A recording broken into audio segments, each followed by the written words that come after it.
Hello everyone, and welcome to my legendary starter guide for the Carcassonne Bretonnian faction.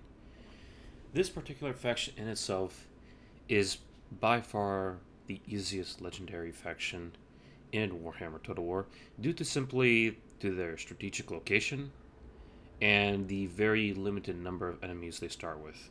You start at war with the Wood Elves, which you can quickly dispatch of by using some blitzkrieg strats. And these strats can be very well done in both on lower difficulties and on legendary, but this guide will particularly focus on this faction's ability to conquer quickly the early game and basically set you up for the end Hear game. the winds. Why is this faction so powerful? The faction leader, magic in general is not my personal preference, but the faction effects are immense. That plus 15% replenishment rate allows you to attack with your early game armies, your peasants, and suffer heavy casualties and replenish it very quickly. The Grail Guardians are very powerful cavalry units which you can exploit, and then I will generally use this unit in the very end game on the final battles, and be able to support 5 more peasant units before it actually impacting your economy is a big deal. It makes this faction very powerful, much stronger than the other Bretonnian factions, as Bretonnia or Bordelux. Ever ready. Now, with your main army, this is the Ever big onward. thing. Move your main army towards the Wood Elves, and then you will build 2 units of swordsmen and 2 archers. From here, I'm going to cover a couple of strats of what we're essentially focusing on. We're essentially rushing the Wood Elves, the main capital, Kingsglade, and to raise that capital down as quickly as possible. You don't have to go after the big oak tree and for any reason. Once you disable and destroy the Wood Elves' capital, they will no longer be a threat to you. However, later on, what you're going to be focusing on is probably going for the final battle against the orcs, building an alliance with Estalia, and then working your way southeast is your goal, and you'll have plenty of enemies to fight on the way. But to make your campaign easier, I would strongly suggest getting a non-aggression pact with Estalia, and maybe even building trade and maybe a defensive alliance in the long run. Your Bretonnian allies shouldn't ever betray you. I've played a number of campaigns and I've never had the Bretonnians ever fight me, but don't make confederations with Bretonnian factions that are bordering the Wood Elves, Skarsnik, the Dwarves, the Empire. That just increases the chances that you'll be more than likely fighting different factions. If you want to secure some territory without the risk of going to war, Bordelux and Lyon are factions to make a confederation What with. do you seek? You can secure a very powerful port in Bordelux, so securing Bordelux would be a good thing, but use their army to attack Mosulin. Now, when you rush your Enchantress in her army to attack Kingsglade, this Waywatcher, this agent that the Wood Elves have, is going to. He almost has like probably a 70% chance to assassinate your level 1 leader. If he does succeed in assassinating your leader, immediately the Wood Elf army, led by their faction leader, will attack your main army. Behest, However, when you bring your agent into that army, your leader will be wounded, but your agent will essentially take over as the leader of the army. At your faction, at your capital, you'll build a secondary general. You're going to require this general so you can rush the Wood Elf capital in a blitzkrieg sort of fashion to prevent them from building up their forces. With the tech tree, you could choose whichever way you want to go. I would strongly suggest going economics because once we're done with the Wood Elves, we'll be focusing on economically building up our Wind Province. During your first turn, it is imperative that you secure some non-aggression pacts with your neighbors, because otherwise, with legendary difficulty, it's very difficult to build up the trust. Because in general, when you expand your territory, you get the great power debuff, and people start to hate you, and it only gets worse later on. Who calls me So, hence? secure a non-aggression pact early. Your will? With the, I almost forgot to build the units, but build a balance between swordsmen and archers. That's essentially your best combination to do. If you did only swordsmen, it's not that good. Luckily this round, the agent didn't kill my faction leader. However, the thing is, like, if you sent your enchantress right now to attack the capital and you bring like a half a stack of reinforcements, it's not enough. It actually works in your favor to actually lose your main faction leader. Called forth. Be sure to move at exactly the distance that was shown The right lady there, gives you her blessing. so you can actually get into encampment stance and not suffer attrition when you're moving up your troops. Unfortunately, sometimes this agent can block your secondary army, but do your best to just get around it a little bit. 3 men-at-arms, 3 archers are the units you want to build. The agent, the Wood Elf agent, even though he technically has a debuff, he will more than likely try to assassinate your leader again. That is not a problem. This happens often. It's like a 70% chance to assassinate your leader. Just get a once your leader's assassinated, get a leader that's a paladin, not a enchantress. It's like comparing like a vampire lord versus a necromancer. The vampire lord's just better. The reasoning we're sieging and not attacking right off the bat is to prevent the Wood Elves from building up their forces. So essentially, you're delaying them from building more units. If your enchantress survives 2 turns from being assassinated, you have to use your army to build up reinforcements, because it essentially is the 2 forces combined is not enough. Now, once you build up those forces again, now it's enough. You might be a little afraid about the debt crisis, but we'll disband the units after we succeed in destroying the Wood Elf capital. Just be sure to move your reinforcements right into perfect range, and this is the scenario you want. You're guaranteed a close victory. Now, if your enchantress dies, and you have essentially 2 paladins, you're essentially your main army is a paladin and your rear army is a paladin, then that's fine. But don't build up the second stack, because you won't be able to financially support it, because you have those Grail Guardians, and the upkeep will be increased to like 1,100, so it's really tough to deal with.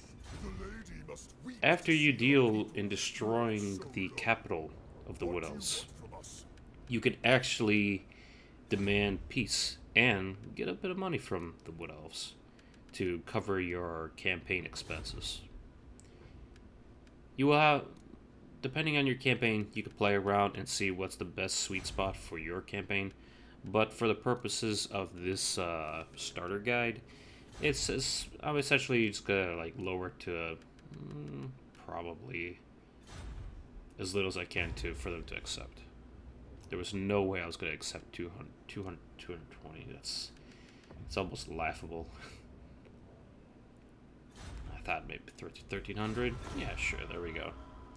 Was able to cover some of my expenses, and now with the a successful campaign against the Wood Elves, I've essentially secured my hold in this campaign very well. Because the biggest threat are those Wood Elves. Well, for the late game. Because essentially, the Wood Elves will continue to gather power. Eventually, they'll upgrade their Oak of Ages to Tier 3, and they'll make confederations with every other Wood Elf faction. Now, here's the biggest problem. If they're able to succeed to making confederations with all the other Wood Elf factions, they acquire those factions' armies, their stacks. And that will result in 4 stacks that the Wood Elves have right off the bat. And they will start conquering Bretonian lands. Blessings So, of the lady be upon destroying the Wood Elves has removed that problem essentially forever. What I'm doing now is essentially just combining my troops. With the Beastmen, the Beastmen aren't that big of a problem. They're not gonna cause any problems. They're not gonna attack you yet, though they are spreading chaos and causing some population problems, like and which is gonna result in rebellions. The thing is, on legendary difficulty and even on the lower difficulties, pious. you could take Very advantage well, of this if you system. insist. You actually I you actually protect want Bretonnia. people to rebel because Softly. then you can just keep gaining honor after every victory you make. Your heart is Here, black. I'm combining my stacks together, disbanding the paladins so I have better money. And just to create a balance, I will disband some troops, and I will then use this enchantress to Seek the lady. give myself a discount in building up my province. It's a very powerful early game strat, and it works pretty well. It's a very relaxing campaign, if anything. Enchantress. And the ridiculous replenishment rate, and once you get inside of a castle, you get another bonus. It is a very powerful setup in general. Now we got ourselves a little bit of an economy boost, and I'm thinking about attacking that army, but I'd rather just continue replenishing my units and then use the castle garrison to my advantage against the rebel army. For now, with the tech tree, I'll still continue going into economics because right now the primary focus is to upgrade this province and take advantage of my economic power. I'm not gonna with the edicts. It's also I also suggest going to increasing your taxes by 5%. Don't try to improve the the area. You seek the lady. Like, Making my way. The public lady order. shall provide. Let the public order stay low. You're going to take advantage of that system. The reasoning I wouldn't suggest to attack the Beastmen too early is because they can attack your small village that's located on the coast. Once that's upgraded to tier 3, you are guaranteed walls, so that will prevent the Beastmen from easily raiding and destroying your villages. But I would strongly suggest you wait a little bit until the scripted orc invasion is finally over. With these battles, you can simply just auto them. I mean, you could play them for better results, but your replenishment rate is so high that it honestly doesn't matter. Within my campaigns, I generally focus on Winds. both the rise. campaign skills and the leadership skills, because buffing your units is huge, especially on legendary, because I mean your enemy has a guaranteed leadership bonus. Giving your troops additional stats bonuses is huge. Here I'm giving myself the 5% tax increase, and I have 14 turns left with Who this calls me hence? massive amount of negative public order, of which I'm going to take advantage of quite heavily. I'll just continue investing into my leadership skills, and that's all will be done. With the campaign skills, if you are going to fight against the Warriors of Chaos, I'd strongly suggest in going down the campaign skills and getting Lightning Strike. But for the early game and for the final battle, the most beneficial stats to go down is the leadership tree. Increasing the stats of your like peasant units. This is really useful for the early game, and it can be very useful for your squires or your battle pilgrims in the final battle against the orcs. Now, why am I suggesting to fight the orcs versus the fighting the Warriors of Chaos? It's a lot easier to travel down to the Badlands and fighting the orcs versus going past all the Norskin tribes to the north, the Varg and the Scalig and the Chaos armies. It's a really how do you say? It's a much more dangerous route to go to versus just going straight south to the Badlands. Not to mention, like, once you have your really powerful Doom stack, green skin armies are just easily beaten. They're not that tough. They don't exactly have really dedicated I spear am the Fae. units or halberds versus like the chaos, the chosen halberds that are up there in the north. Not to mention they have some really annoying cavalry that could just throw axes to your men. In this situation, the Wood Elf factions are declaring war on me, but in all honestly, they never attack. They generally stay in their forest and they never leave. So it does not bother me whatsoever. And even if they did attack, I could use my castle and my one stack to my advantage. With every battle I do, I'm getting a decisive victory against all these small rebellions that can easily be crushed, and your units are getting free veterancy. Like here's the great thing: My journey continues. when you continue winning all these Ever ready. battles against these like rebels, these your archers will continue leveling, and eventually they can get to like tier 6, maybe tier 7. They can even hit gold rank from all these wins. I protect And you Bretonnia. can then use these archers for your final battle. Every Bretonnian faction has its own advantages for what kind of units they're particularly good with. And with Carcassonne, I mean, this faction in itself has an advantage with Battle Pilgrims and Grail Guardians, which is a very interesting combo because Battle Pilgrims have just by default a frenzy, which gives them You increased seek prophecy. stats in like doing melee combat. Eventually, when their leadership drops, they get weaker. So, how do you counter losing leadership? You use the build a reliquary unit, and basically have that unit buff the stats of all the nearby leadership units, and you'll have a very powerful force. And the Grail Guardians are extremely powerful. They may not have the best charge, but they're very good fighters, even in stationary combat against their enemies, which is very good to have. In the later game, in like when it comes to like early mid game, you will secure Borderlocks, and they'll have a stack in their main city. Once you make a confederation with them, you will use that stack in the main Borderlocks capital, and then use use your main army to attack the Mausolean vampire counts.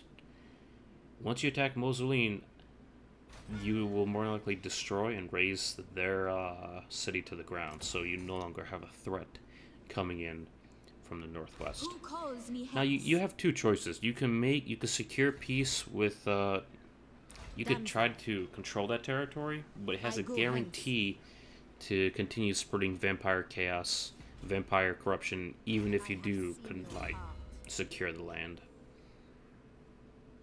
With your enchantress, you will use her as essentially as an advisor, and to continue buffing financially the village to your north. You would generally just focus on economic buildings, while within your capital, you're going to focus more on your military buildings, and you'll be building the trebuchet building. So essentially, the woodcutter's shop. So you can get the blessed trebuchet. Artillery is essentially extremely important. It may seem weak, but when it comes to like fighting battles, that trebuchet is a big deal for Bretonnia. The battle pilgrims are going to essentially be your frontline unit. With a reliquary behind them, they will not shatter. They will be a strong fighting force that will fight to the very end and fight pretty hard. Very, very powerful units. Not to mention, think about the bonus leadership it gives to the whole army. Think about the effects it does to your knights, to your Grail Guardians or Knights Errant. It will prevent them from running away and keep them in the fight longer as well. So, it's a very significant unit to have in your army. And the blessed trebuchet, that artillery piece gives the enemy a massive leadership debuff. So you attack like one of the enemy's like heavy units, and with the peppering of archers and then hitting them with cavalry, should be more than enough to force the enemy to retreat.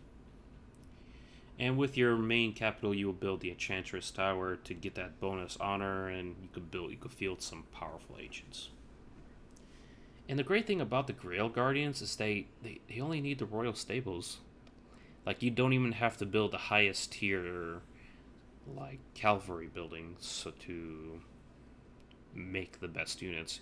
You don't necessarily need the Demigriffs or the Pegasus Knights.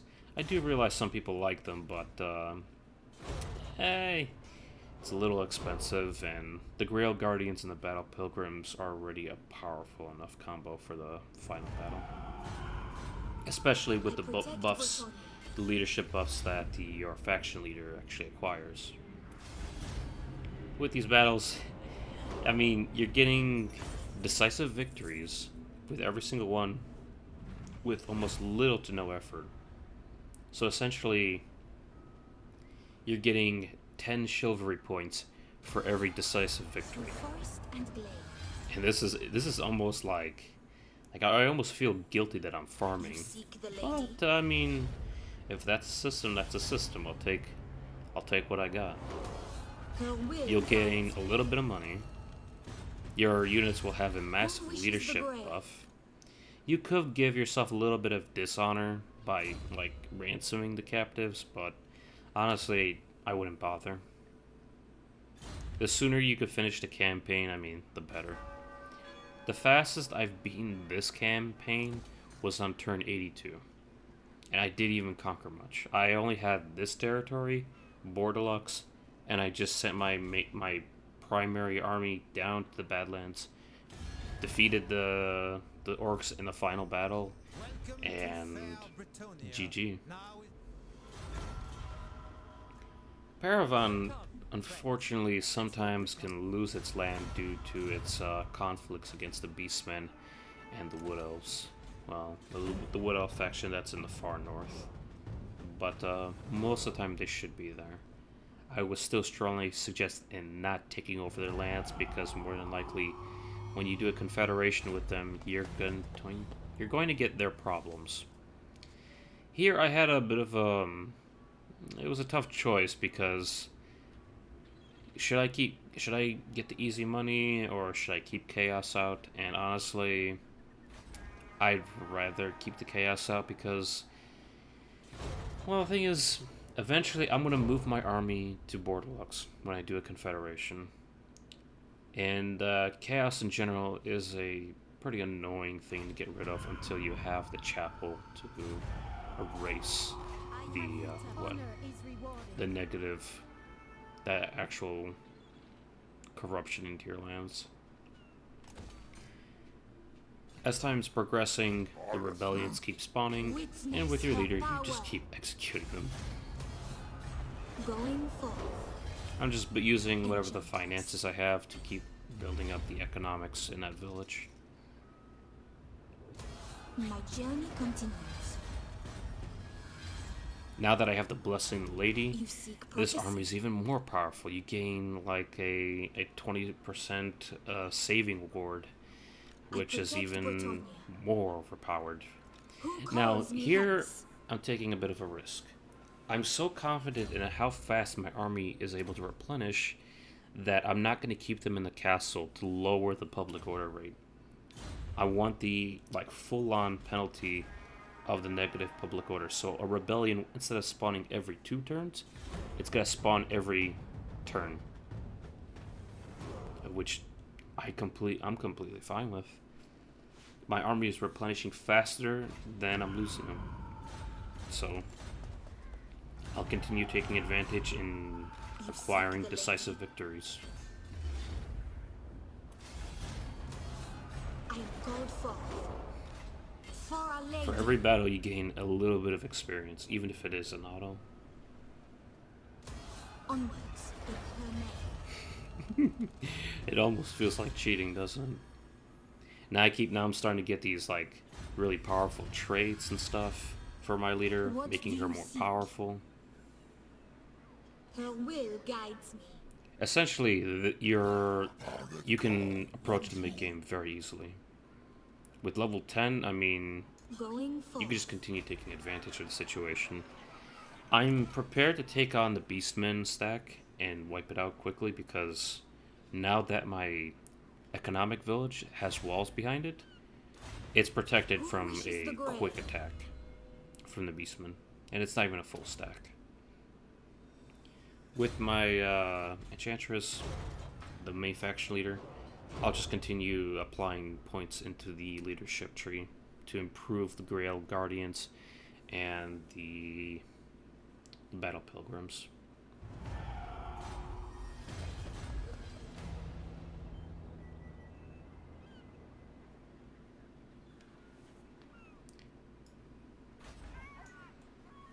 Some of the events are honestly very easy to acquire in the early game, so no need to worry about that. In this situation, this was almost perfect. I can attack the Beastmen and the Rebellion at the same time, so I thought, oh, this is perfect. Destroy them. I could take out two enemies, I two protect birds with Bretonnia. one stone. You gain a nice bonus from killing Kazarak, One Eye. You gain the fear and I a little bit of hear the honor. winds. And I could destroy the Rebellion at the same time. I shall go.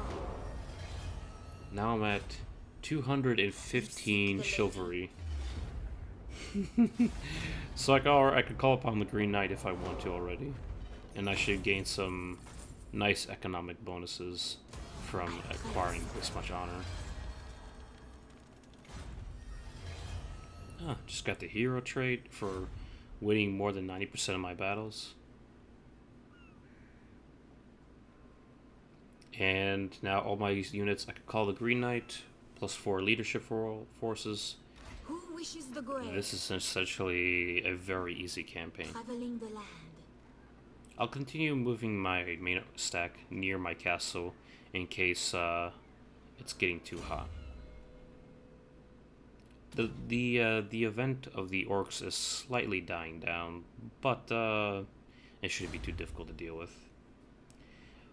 For the final battle, more than likely I'll have 2 blessed field troop trebuchets and like 5 Grail Guardians.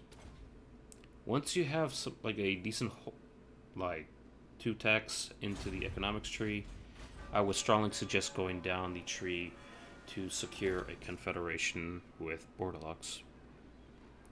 Bordelux will help you finance your Doom stack that you'll be sending into the Badlands. The main port is extremely valuable, and if you keep your the main faction leader in that area, even better. Got a trade agreement with Astalia. I was a little bit worried because the Beastmen destroyed one of their villages, and now there's a new Beastmen stack that just spawned in their territory, which more than likely is heading in my direction. But with the stack I have, I'm not worried at all. I'm pretty sure I could defeat them. With these Wood Elves, I like to get peace with them anyway, but Who calls me hence? they're not going to attack me anyway, so I'm fine where I am at. The reasoning I built that trading building in my capital is because honestly, you'll be trading with your Bretonian allies and with other human factions, maybe even the dwarves. So it's good for a little bit more money, other than just building a gold building.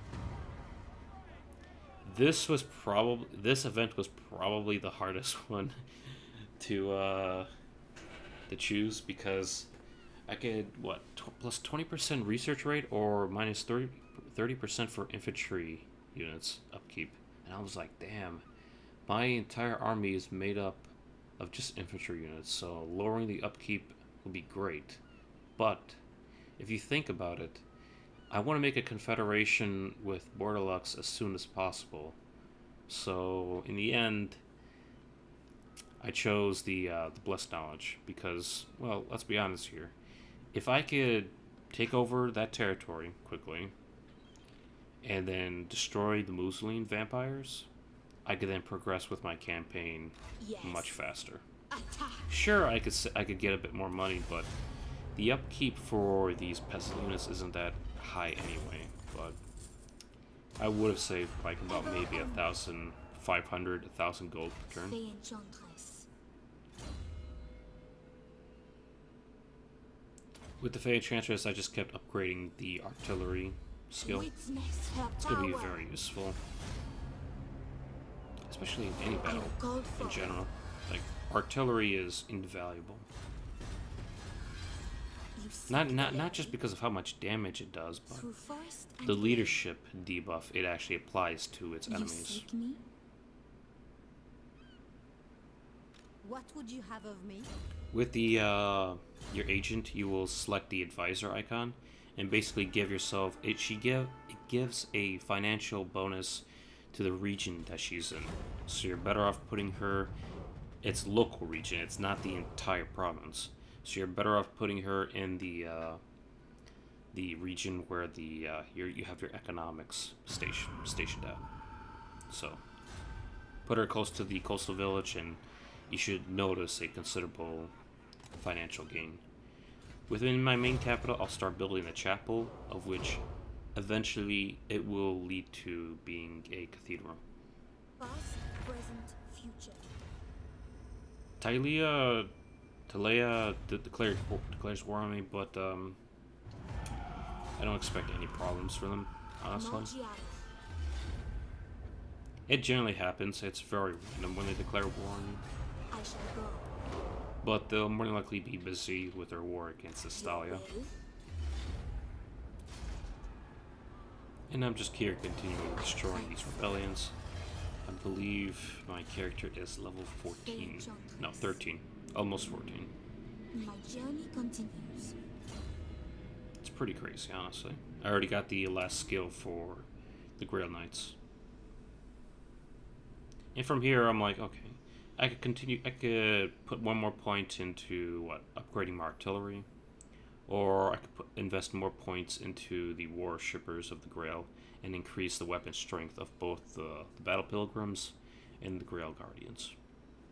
But if you're really concerned about fighting like the Warriors of Chaos, then go down the campaign skills and start investing points to get Lightning Strike, because that skill is invaluable when fighting the Norscan tribes and the Warriors of Chaos.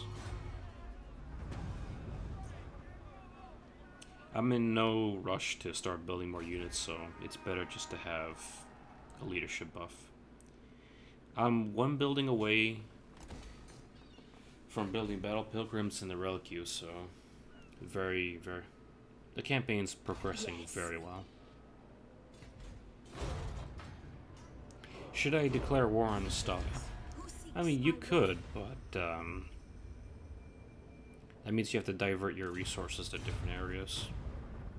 And you have to spend financially to build up Estalia, like the region of Estalia. And honestly, I'd rather secure Bretonnia and securing Bordelux, and then preparing your main army to deal with the Mosley. Enchantress. And as time is essentially progressing, just continue dealing with these rebellions and continue leveling up your units. Who wishes the grail?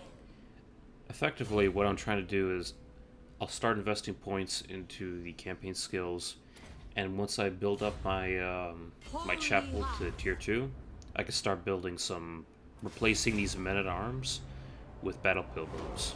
Traveling And with light. that army, I'll use it to make a confederation with Bordelux, and then with Bordelux's stack and my main army, we'll attack Mussolini and deal a quick victory against them, essentially razing their city to the ground.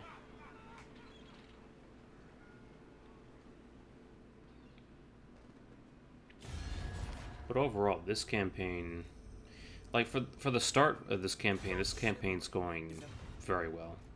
I'm just occasionally checking whether or not these wood elves are interested in peace, because, well, they're not going to attack me, and I just want to be extra insured by it.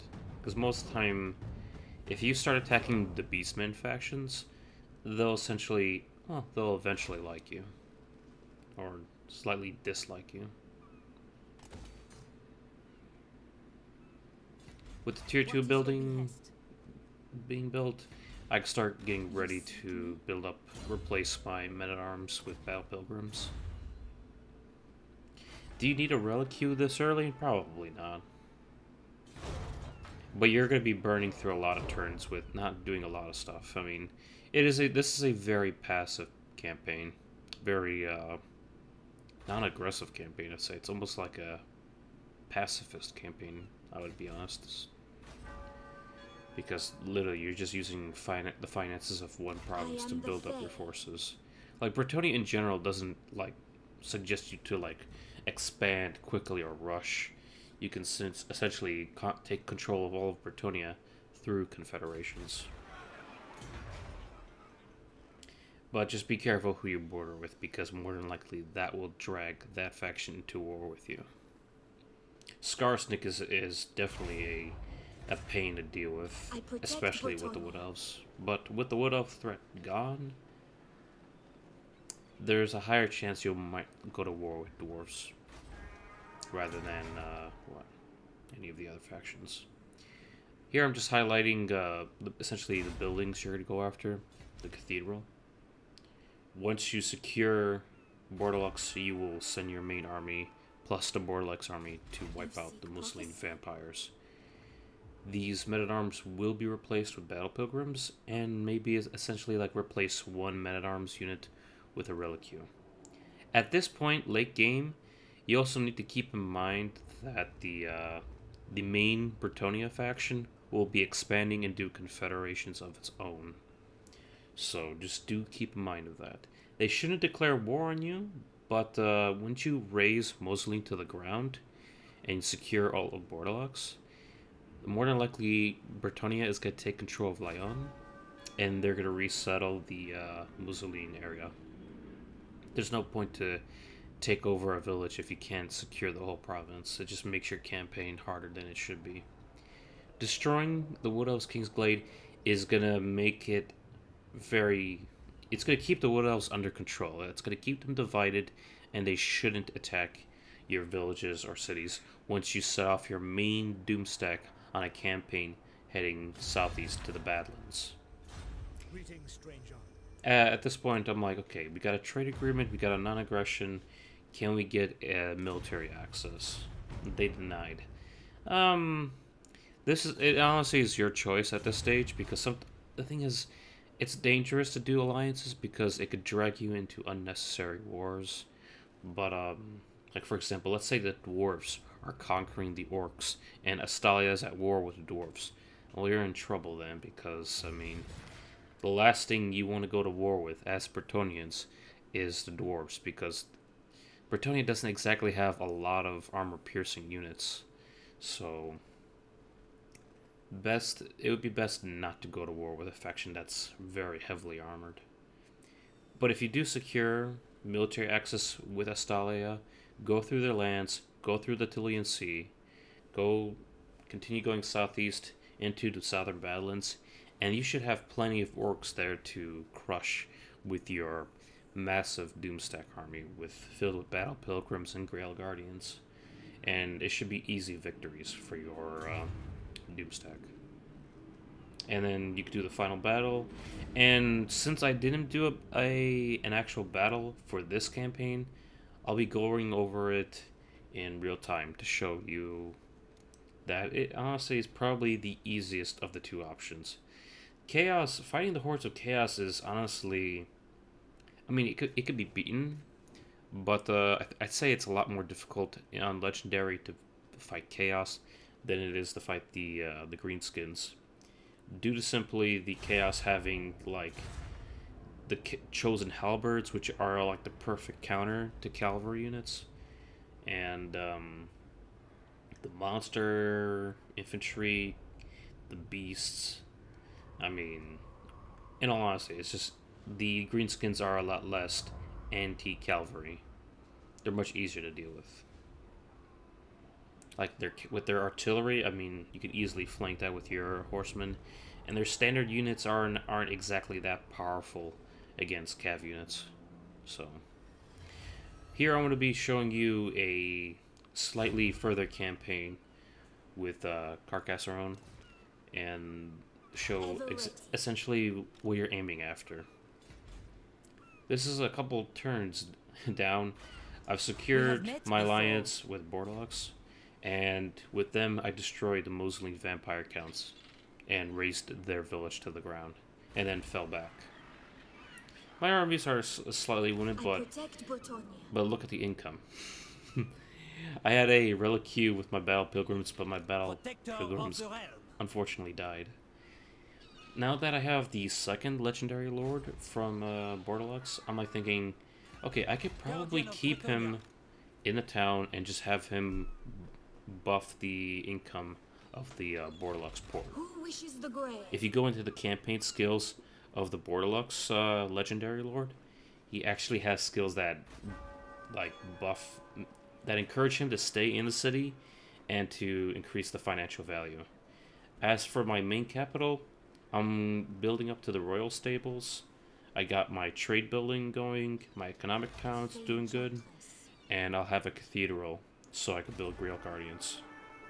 Once I make this castle tier 5, I'll start building the artillery, the trebuchet woodcutters buildings, so I can actually start getting those blessed trebuchets. Very powerful units to have for the final battle, and honestly for any battle when it comes to dealing with your enemies. I have no wars. This is a very passive camp. Very lucky campaign. Estalia is in a defensive alliance, and they've granted me, well, I should be able to get military access to them from here soon. If not, I mean, oh well. I'll just make it a military alliance, and that'll convince them to secure that. We'll load to a much further save, basically, which completes the campaign. I do realize there's a lot of them, but there was a lot of testing I've been doing for a bunch of campaigns. I've also beaten the Bordelux faction on Legendary, so that'll be the next starter guide for Warhammer Total War. But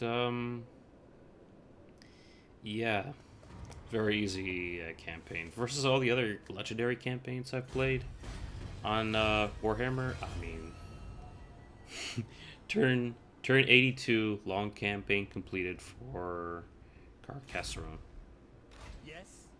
I sent 2 armies into the Badlands to secure victory, and this was my main army. Comprised mostly a good number of archers, Grail Guardians, 2 Blessed Field Trebuchets, and the Green Knight.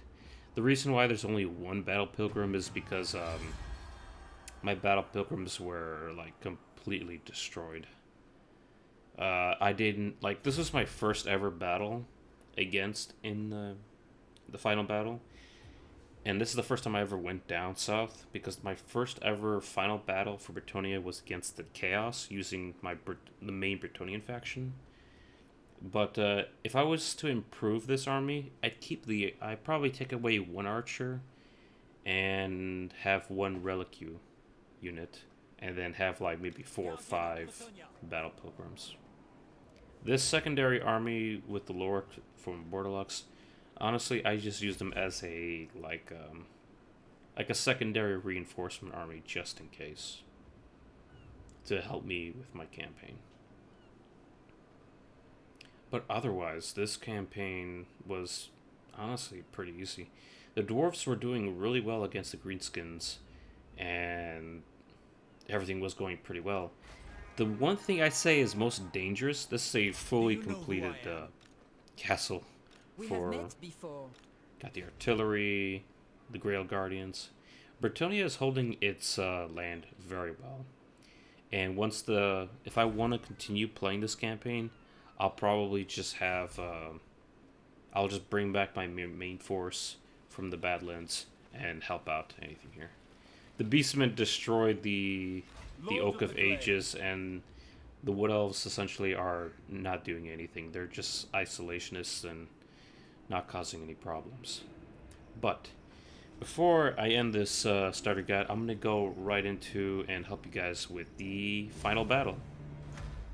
Within the final battle, right at the start, I have these 4 battle pilgrims, my main company of archers to deal with flying units or to pepper the enemy, and my Grail Guardians on my right flank to essentially go around this plateau and flank the artillery that's up top. You gain an AI army which essentially just comprised of a reliquary and some battle pilgrims, and they just charge up the main valley against the Skarsnik's force, which is the first greenskin force you fight.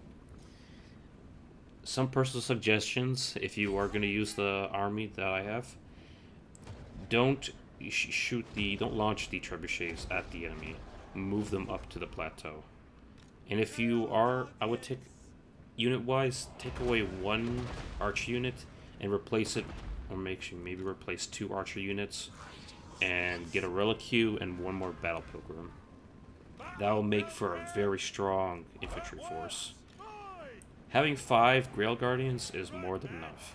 The Blessed Trebuchets will be good as well. The reasoning I have the Green Knight is for him to be my hero killer. He'll be responsible for fighting like Skarsnik or any of the legendary greenskin lords that will be approaching the battlefield. Because you gotta fight all 4 legendary lords with their main armies. Now Skarsnik here has a giant spider, and this is the perfect unit to counter. I have so many archer units, and with this artillery, I could do a massive debuff, leadership debuff on the units up there. The cavalry will flank around, and all these archer units will be focused on killing that giant monster unit.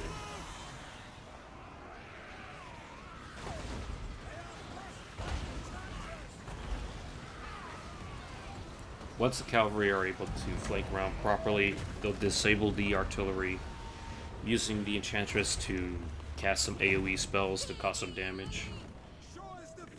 But this is an easy battle against Skarsnik, and to not suffer too many casualties, because you need to be ready for the next 3 armies that are approaching the battlefield. Since this is legendary difficulty, the reasoning I'm chasing after those routed units is because since it's legendary, there's a high chance they will rally even with their leader being crushed or anything. You have to finish off and chase down any decent sized unit, because they will come back and they could cause some serious problems.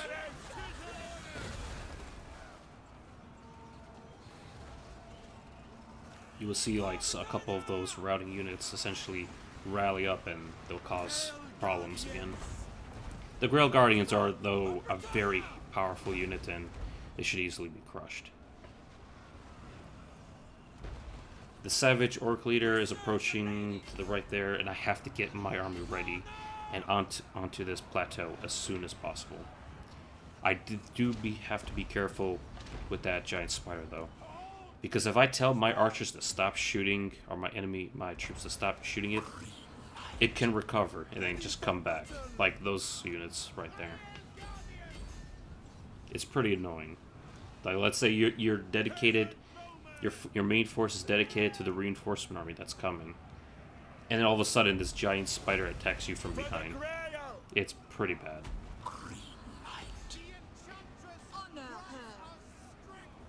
Quickly, I'm trying to get my troops onto this plateau.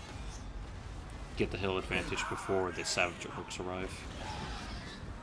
With the Green Knight, I'll essentially use him to kill Skarsnik.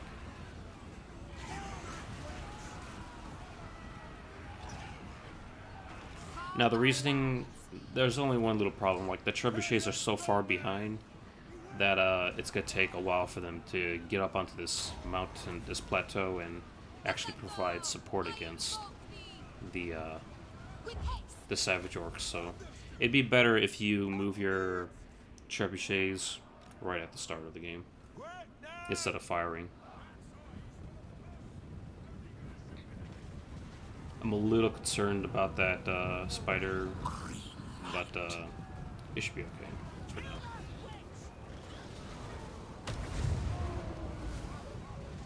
Ready for battle. I'm casting the AoE slow to slow down those savage orcs. Their cavalry should be no match to Grail Guardians. Ready for battle!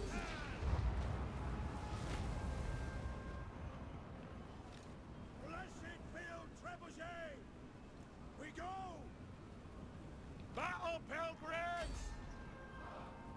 Get those battle pilgrims in there as soon as possible. And then get this archer line set up. The archers will be very invaluable to take down that giant. Battle pilgrims! And since the Grail Guardians don't rely on a very heavy charge, I mean, they could do pretty well. The Green Knight just took out Skarsnik, so that's 1 leader on a chopping block. And I could just use these Grail Guardians to hit their flank.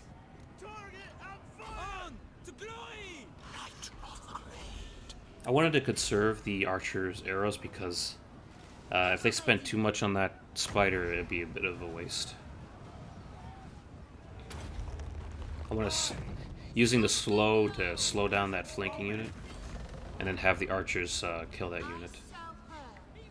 Didn't work though. Charge still went through. War machines! Now the next enemy reinforcement army is approaching. However, my army is doing pretty well, except that one flanking unit. The archers are still holding pretty well. Lost 2 units though.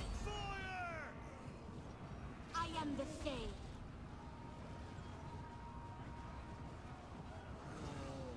Of course. I'm telling my archer units to focus on that on the giant. If you had your blessed trebuchets up on the hill sooner, you could then use those blessed trebuchets to focus on the giant and kill him sooner. Now with the 3rd Greenskin Legendary Lord, I mean, this is where I utilize the trebuchets to focus fire on him. And I'll probably have my Green Knight focus on fighting that Legendary Lord. The Grail Guardians should hold their ground pretty well, though.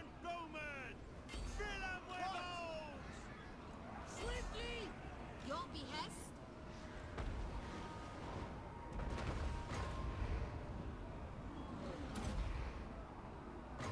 Guy on! I call thee! Lady for her damsels! At once! Apace! Peasant bowman! At once! Right! Ready! Stick him good! The cavalry units coming to my rear is extremely deadly. Forthwith! Using the leadership buffs to support those units fighting that 3rd reinforcement army.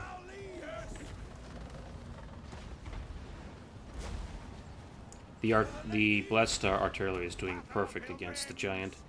Now I just gotta deal with that Legendary Lord that's flying around on the left flank. You get a 2nd reinforcement army, which is invaluable to have. They should be more than... They're going to be very helpful. The Green Knight is going to focus on that Legendary Lord, and it should kill him. If you could get your Blessed Trebuchets to fire on that Legendary Dragon Lord sooner, it could result in a much easier battle. Your will? But due to the legendary leadership bonus, so a lot of these units are essentially just running back. Like that giant. It has almost no health, yet it recovered its morale. Yes! Whack them! Yes? Yes? Yes, my lord! Bretonians, attack! Run, men! Peasant bowmen! Helpers! Green light.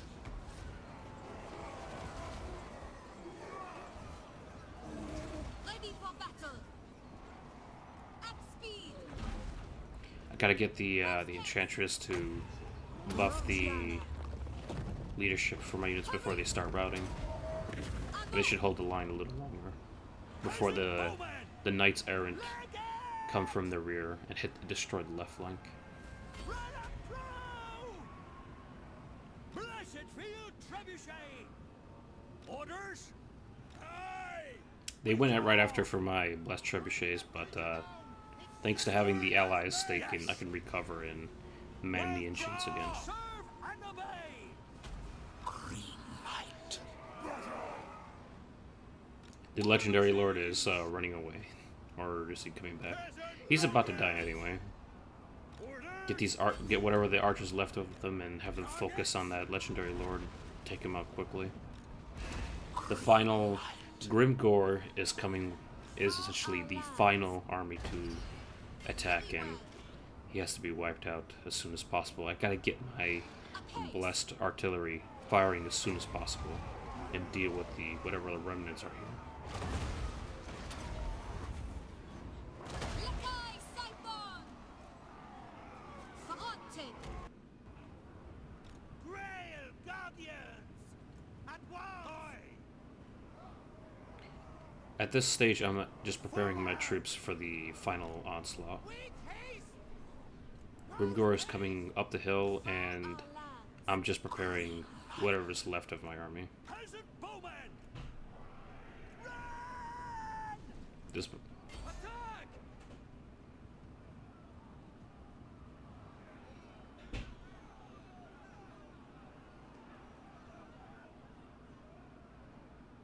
Bold knight! scouting with some of my cavalry to see whether or not they're coming.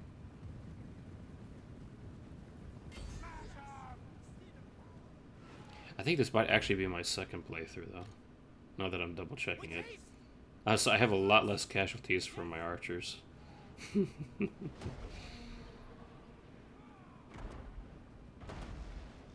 Yes, I do believe so. With Grimgore's armies approaching, and using my cavalry as scouts, I can destroy the armies before they move up. Moving at pace!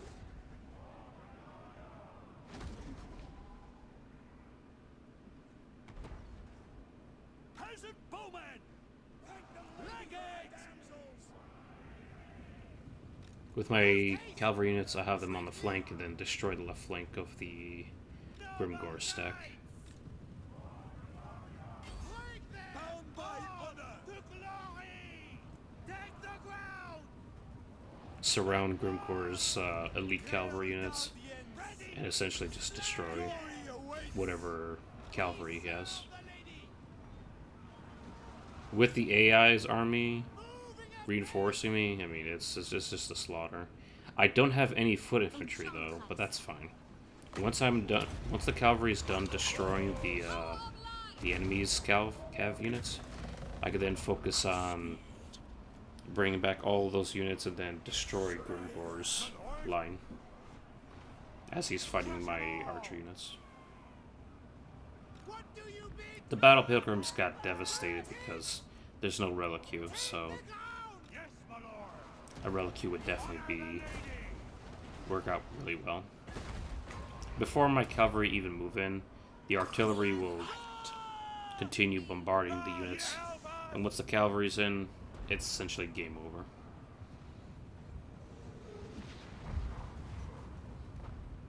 Ready! On those! At speed! On to glory! Blessed field trebuchet! Grail Guardians! I believe in this playthrough, it's actually what I actually pushed my trebuchets up the hill as soon as possible. That's what it worked out. Ready! Yes? Cowards! Get back here! Trebuchet! Swiftly! Used rally ability to reinforce my Magic! left flank that just got crumbled, but with the cavalry attacking the enemy from behind, it would essentially just result in a victory. We are ready! Aye! Yes! See the power of Bretonnia! Guardians! Get that unit hitting that one from behind, and that should be GG right there.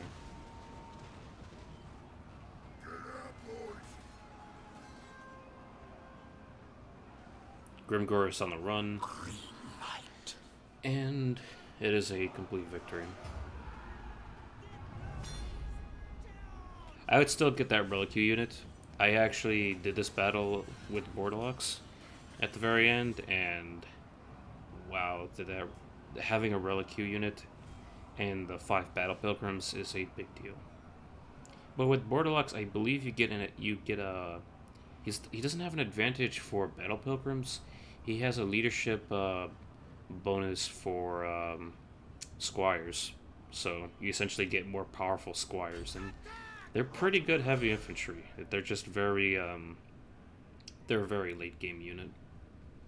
So I do hope you guys enjoyed this legendary starter guide, and if you have any questions, feel free to post them in the comments below, and I'll be sure to put out more guides before the release of Warhammer Total War 2. Thank you guys for watching, and I'll see you next time.